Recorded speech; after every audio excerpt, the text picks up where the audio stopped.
Hi guys, welcome back to our channel. In honor of C-Section Awareness Month, I wanted to make this video. I do have a video already on my channel about my birth vlog, and you kind of get to see how the whole labor experience went. If you want to check that out, it will be linked below. However, now I'm 7 months postpartum. My son is 7 months old. He's getting huge, and I have been going back and forth a lot back to my birth story, and I'm not sure why. I'm going to give you guys some backstory just so the whole entire picture makes sense. I'm also going to throw in some disclaimers because I don't want people to get triggered or to come in the comments or to think whatever, because I want to make my opinions clear so y'all understand where I'm coming from. So number one, I do know that having a baby that is healthy and thriving and doing good is all that freaking matters, and having a mom that is doing good is all that matters. That's truly, yes, I understand that. I bring that up because that's something a lot of people tend to gravitate towards when you tell them that you're upset about a situation, or, you know, if something didn't work out, it's like all at the end of the day, it's all that matters is that mom and baby are physically healthy. But I think mental health is important too. I don't think it should take away from other people's emotions around their birth experience, any trauma they experience. And I think me talking about this on a video, you okay? I think talking about this on a YouTube video is going to be very therapeutic for me, because lately I have, like I said, been analyzing my birth story a lot. I'm not sure why these emotions and like things are coming up a lot more lately. For me, I really want to try to learn what I can from this situation and apply what I can next time, whether we have the same outcome or not. Another disclaimer, I am not anti-medical community. I'm not anti-doctor. I'm not anti-medicine. I'm not blah, blah, blah, blah. However, do have my drawbacks with doctors, with the medical community, with my experiences with doctors. There's just a lot to unpack here, so why don't we go ahead and get started. He's probably gonna be doing some crazy things in the background. If you see him start to fall or something, don't worry, I got him. He's fine. So let's start from when I first got pregnant. So I am plus size. I was around like 315, 320 when I got pregnant.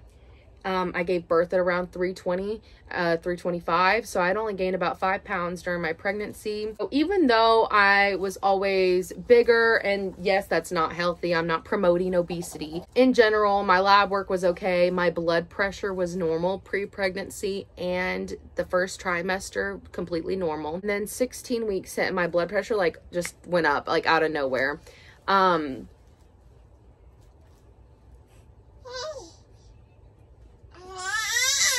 So my blood pressure was completely normal, like I said, pre-pregnancy in the first trimester. And for some reason at 16 weeks, it just started creeping up. They didn't seem too concerned. They're like, it might just be like coincidental. You might just be a little nervous. Like, we'll check it again next month and see how it goes. 20 weeks rolls around. I go to my appointment and my blood pressure went up even more. It wasn't in like a deadly number, but it was like, okay, we need to control this now. So they decided to go ahead and prescribe me, I can't even remember what it was called. I took the medicine. The first 2 days, I felt like I was dying. I felt like I had the flu. I felt so sick. My head was pounding. I felt drowsy. I couldn't get out of bed. I called my doctor and I was like, I cannot take this. Like, there's no way. This is making me feel like death. So we just changed it to methyl-dopa. I do remember the name of that one. And once I got on that one, I felt fine. I didn't have any side effects at all. The medicine kept my blood pressure under control. It was always in normal range every time I went to the doctor. Once I got to like 32 weeks, they did go ahead and put me on that schedule of like coming every 2 weeks for tests and stuff.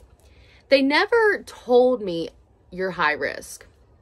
And might I add, at 20 weeks, they actually did a preeclampsia panel, and it came back negative. I had no protein in my urine, and I was no swelling, nothing, which I know 20 weeks is kind of earlier for preeclampsia, but we did that. And So my doctor told me, okay, we'll probably do another one in a couple weeks. You want to be in the video. So my doctor told me we would do it again in a couple weeks and test it. And then nothing happened. So when I started going to my every 2 week or like weekly appointments around 32 weeks, I asked her, because I wanted to be an advocate for myself. Okay, if I'm at risk for preeclampsia, like, okay, let's make sure. My doctor did not want to run any more panels. She said, I don't have a concern that you have preeclampsia. However, she wanted me to start doing NSTs twice a week, which is those non-stress tests at the hospital, and a biophysical profile, which is like an ultrasound basically once a week. So she says I don't have any concerns with preeclampsia. My blood pressure is controlled, but I'm doing all these tests. Well, I'm thinking, okay, well, things are still, they seem fine. Like, I'm feeling fine. My blood pressure's fine. I'm not gaining a bunch of weight. I did not have gestational diabetes. Like, you know, things were going good. 34 weeks hits, and my doctor tells me, she does not ask, or it's just straight. So at 37 to 38 weeks, we'll induce you. And I'm like, what? At this point, I was 34 and a half weeks. 37 weeks was like 2.5 weeks away. So I find out, okay, you're wanting to induce me in 2.5 weeks. For what?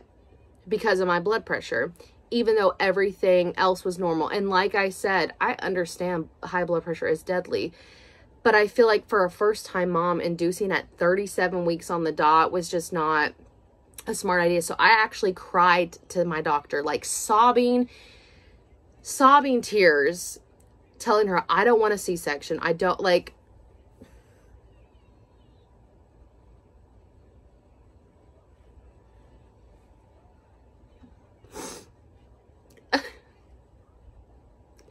I'm only crying because I'm just thinking back to, like, that moment. Like, it's okay now. It is okay. He's mean mugging. He's like, why are you crying?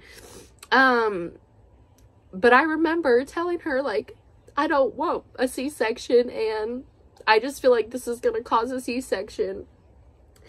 And then she proceeds to tell me, it's okay if that's what has to happen. Like, that's all that matters, is that the babies come and that you're healthy. I'm like, okay, I understand that. But, like, I just knew as soon as she told me that it was going to be a C-section, basically. And I know a C-section is not the end of the world, but all of my friends had them. Like, people told me, you know, you don't have to go to the induction. They're going to come to your house and, like, force you to go to your induction? But there was this fear in my mind put in that, like, okay, if you don't have this induction, what if you and your baby, like, something happens? Like, what if this? And, like, so much fear in my mind about not doing what the doctor told me. I don't know. I feel like from my point of view, I'm not explaining it the way it felt in that moment, but you can imagine, like, a first-time mom finding or hearing from a doctor that they want you to deliver in 2.5 weeks at 37 weeks, you know. And all of my NSTs were 100% fine. Anakin always passed his NSTs. He always passed his biophysical profiles. So that was another thing that took me off guard. I'm like, okay, so my blood pressure is controlled. He's passing every single test. He's never failed a test ever. I've passed every single, I'm doing great. So is this induction really necessary? In the back of my mind, like, I'm thinking no, but again, I'm, like, scared. So I'm a first-time mom. I don't really know what I'm doing. Essentially, we weren't ready to give birth. Like, I wasn't ready. My body wasn't ready. Anakin was not ready to come out this world. 37 weeks is not full term, whether people like to think that or not. There's a reason pregnancy lasts 40 plus weeks, because that's when they're supposed to come, designed by God. Let me say this as well. I do understand that there are scenarios where C-sections are absolutely necessary. There are scenarios where inductions and things like that are necessary. Basically, I'm just going through the emotions of infertility again, but with my birth story. And I'm really trying to move past that, because I'm so grateful for Anakin. Like, I'm so grateful for this baby. And it's just in my head, I had seen, like, I just picture things differently, you know, and a lot of the trauma that comes with, like, the C-section is, not only was I, like, doped up, okay, so they give you drugs, obviously you're in major surgery and you're awake, so you're on drugs, and I just remember, like, trying to talk to my doctors, and they just did, I don't know if they weren't listening, or maybe I was like, maybe I was so doped up that I wasn't making sense, but I remember trying to talk to my doctors and they just were completely ignoring me.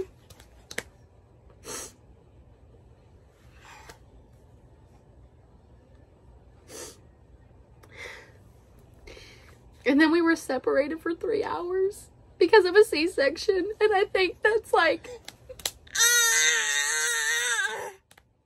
I think that's my, like, biggest thing.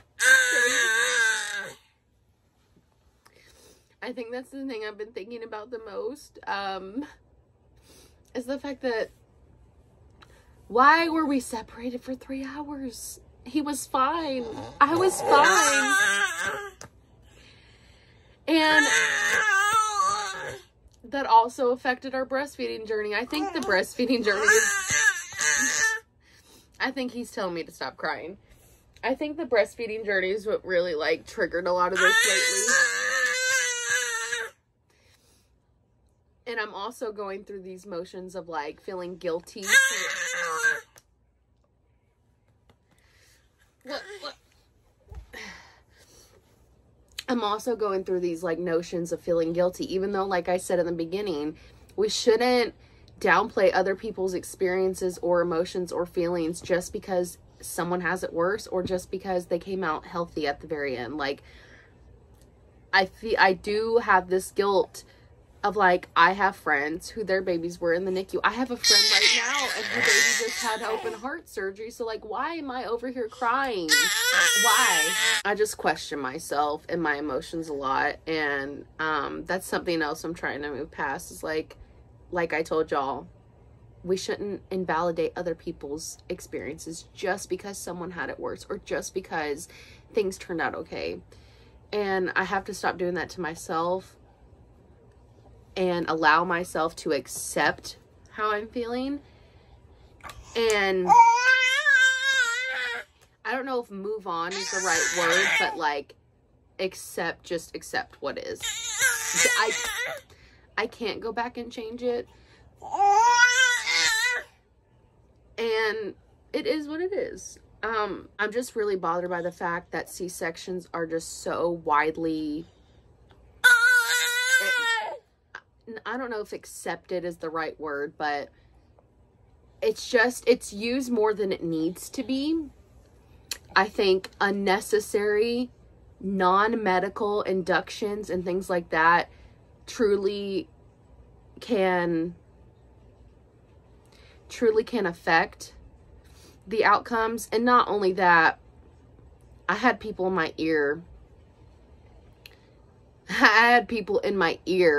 while in labor asking, did you have a C-section? Oh, maybe she had a C-section. And it was just like, I just look back and I don't love my birth experience. I don't love my labor experience. However, going forward, I hope that I gain the courage to speak up for myself when I'm uncomfortable, speak up for myself and my baby when it's important. And I'm working really hard to be healthier, so that way next time I can try for a VBAC. And